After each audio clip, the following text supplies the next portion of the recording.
मनुष्य की मृत्यु। जन्म लिया है तो मृत्यु को कोई नहीं टाल सकता है। मृत्यु अटल है और न ही इसका समय बदल सकता है। सब कुछ ईश्वर द्वारा निर्धारित होता है। आपकी मृत्यु आपके कर्मों के आधार पर परिवर्तित की जा सकती है। इसके लिए कई बार देखा गया है कि अच्छे लोग इस मृत्यु लोक को छोड़कर जल्द ही ईश्वर के चरणों में चले जाते हैं। जीवन चक्र को बनाए रखने के लिए ईश्वर ने जन्म तथा मृत्यु की व्यवस्था की है। जब व्यक्ति की आत्मा का इस मृत्यु लोक में समय समाप्त हो जाता है तो उस व्यक्ति की मृत्यु हो जाती है तथा आत्मा इस संसार को छोड़ कर चली जाती है। मृत्यु लोक में जन्म लेने वाला हर प्राणी अपने कुकर्मों को इस धरती पर भी भोगता है। इसके लिए हमेशा अच्छे कर्म करने चाहिए ताकि यहाँ भी सुख मिल सके और मृत्यु के पश्चात स्वर्ग की प्राप्ति हो। पर हम देखते हैं कि जो अच्छे कर्म करते हैं उन लोगों में कुछ लोगों की जल्दी मृत्यु हो जाती है। पर ऐसा क्यों? वह तो अच्छे कर्म कर रहे थे तो फिर उनकी मृत्यु उन लोगों से पहले क्यों जो बुरे कामों में लिप्त हैं? यदि किसी अच्छे व्यक्ति की मृत्यु जल्द हो जाती है तो वह उसके इस जन्म और पिछले जन्म के कर्मों का फल हो सकता है, जिसका लेखा जोखा केवल ईश्वर के पास है, जिसे जानने की शक्ति हमारे पास नहीं है। हाँ, हम ज्योतिष शास्त्र के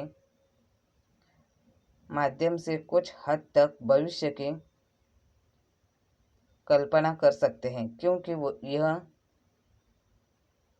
भी हमें भगवान द्वारा ही समर्पित किया गया है।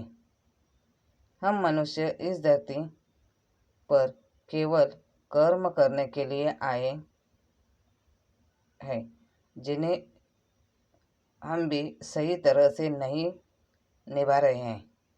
परंतु बहुत से अच्छे लोगों को परेशान होते हुए देखा है।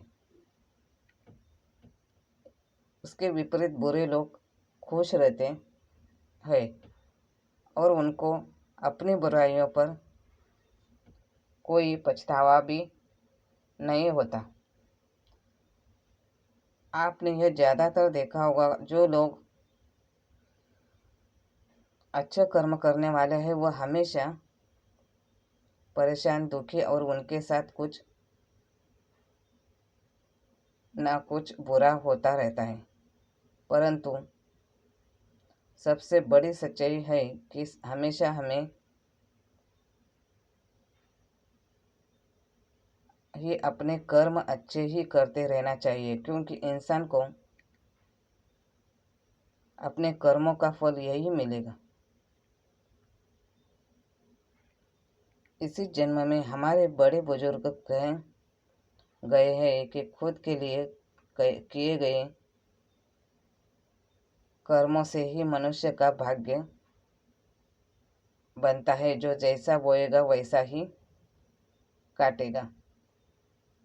इसके बारे में एक कथा है। एक नगर में दो व्यक्ति रहते थे।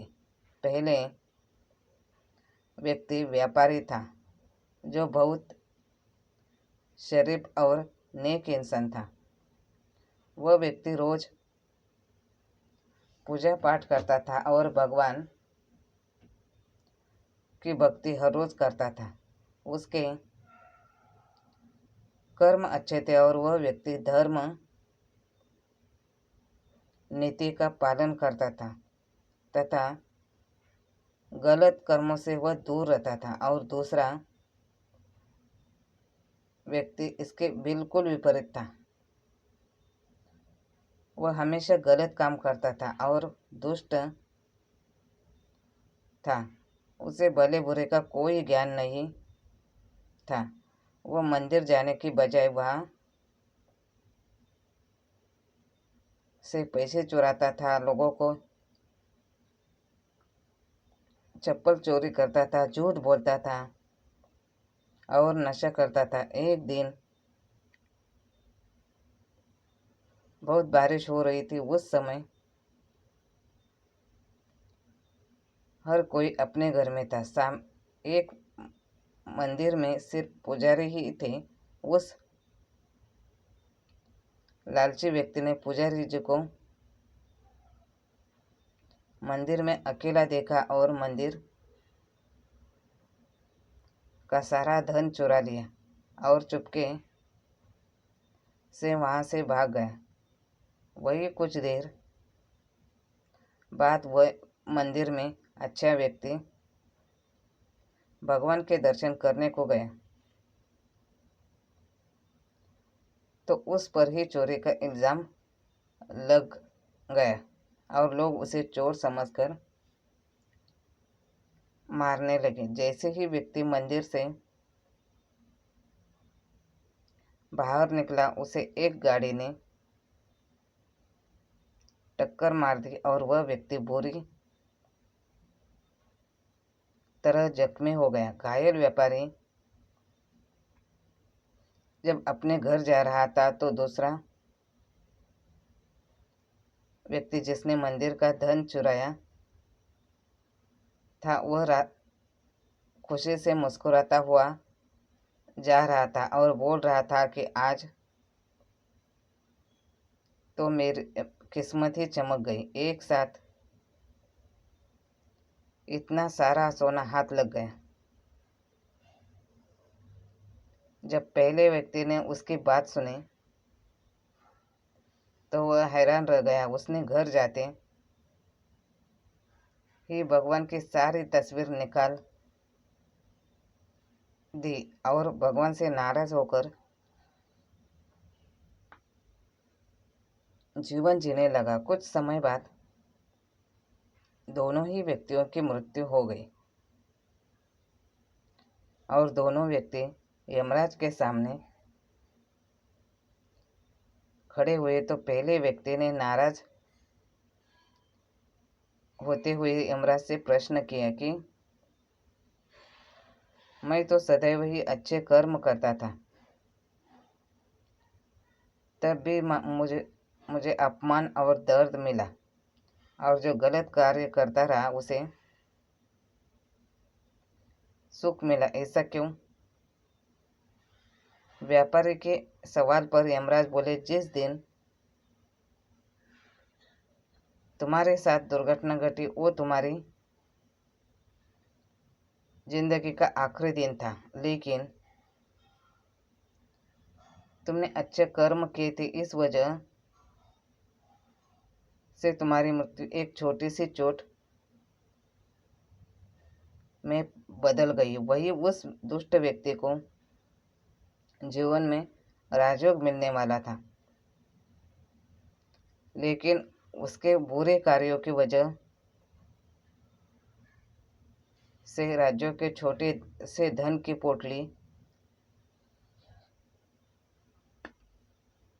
पोटली में बदल गया। इस कहानी में श्री कृष्ण अर्जुन को बता रहे हैं कि भगवान हमें क्या किस रूप में देना चाह रहे हैं, यह मनुष्य के समझ में नहीं आता है। लेकिन जो भी व्यक्ति अच्छे कर्म करता है तो भगवान की कृपा सदा उस पर बनी रहती है। इस कहानी से यह पता चलता है कि हमें सदैव अच्छे कर्म करते रहना चाहिए, क्योंकि हमें अपने कार्यों का फल इसी जीवन मिलता है।